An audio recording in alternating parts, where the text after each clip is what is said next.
every leader's journey when reflection turns into rehearsal.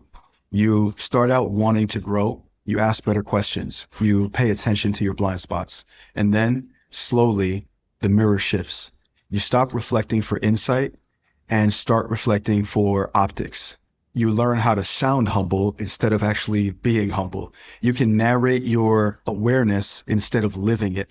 You use reflection to control the story instead of face the truth. It's like being fluent in therapy language, but forgetting how to actually feel. That's where the conversation begins today. Some people talk about self-awareness. Jeff Matlow talks about what happens after it.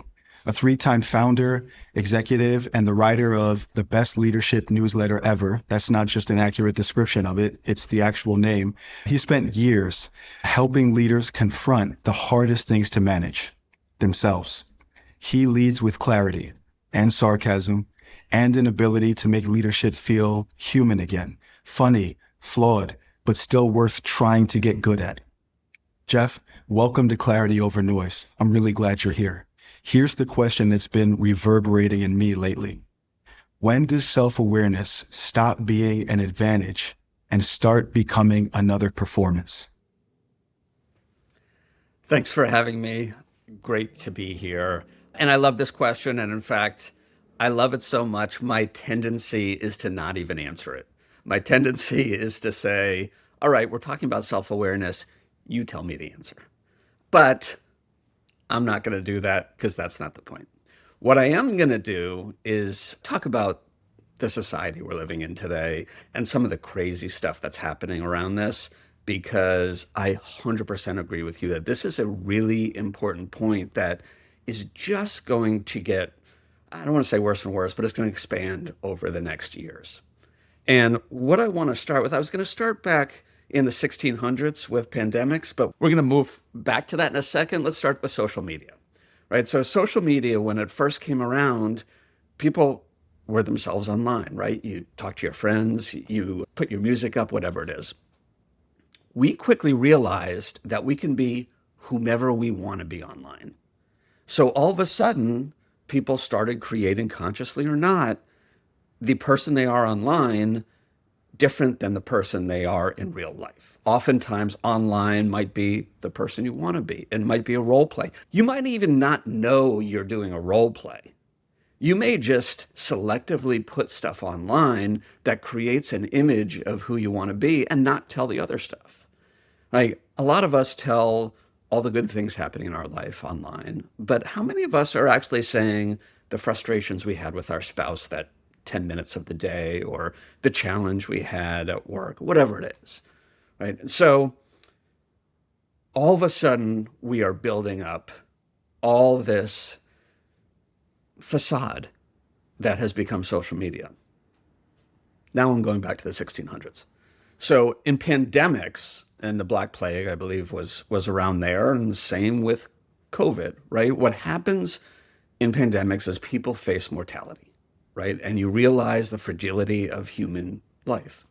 And that forces self-reflection. It forces bigger thinking. It makes you wonder what the heck you're doing and why you're doing it. And you assume the rest of the world feels the same way. So here we are, 2025, at least as of the time I'm recording this, right? And we got social media where everybody is trying to get the most likes they can be, which means maybe not being your authentic self. Maybe it's using filters. Maybe it's saying different things. At the same time, we got a desire post-COVID to have more authenticity, to understand, who am I? Who are you? I want some self-awareness, and I want it from everybody. And so there are two choices here. Right? One choice is be self-aware and show that. Not everybody can do that. The other choice is use self-awareness as your brand. And a lot of people do that, right? Or a lot more are doing that these days. So self-awareness actually kind of doesn't matter.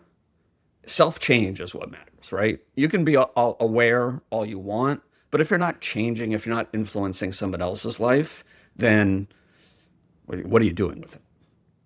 And so one of our biggest challenges right now are the people who are using authenticity, using self-awareness simply as a brand to try to sell more products or sell themselves or position themselves. And our challenge, an increasing challenge as we get through the years and with AI coming in, is to separate the talkers from the doers. Right? What we need to do is to understand who is truly authentic. Are they saying something to boost their ego? Are they saying something to sell a product? Or are they saying something, regardless of what the outcome may be, to help each other, to try to work something through themselves? I have no answers for the great group of the masses who are going to be watching this. The answers are actually not done with a machete, they're done with a needle. So you got to look at what's in you, who you are, what you believe, how you want to represent yourself, and an understanding of whether authenticity is who you want to be or it's just a brand you want to carry around. I love that because what you're pointing to is something a lot of leaders quietly wrestle with, which is awareness can start as a mirror and end up as a mask. As you were talking, I was thinking about something that happened to me. I spent about a year saying I need to delegate more, and I was super aware of that. But then if you ask me, hey, Tade, when's the last time you delegated? I'd say probably when I was 18. And so I thought my self-awareness was me saying I need to delegate more. But to your point, it started when I actually started delegating. So Jeff, thank you for reminding us that clarity isn't about knowing ourselves on paper. It's about noticing when the knowing starts to harden into a script.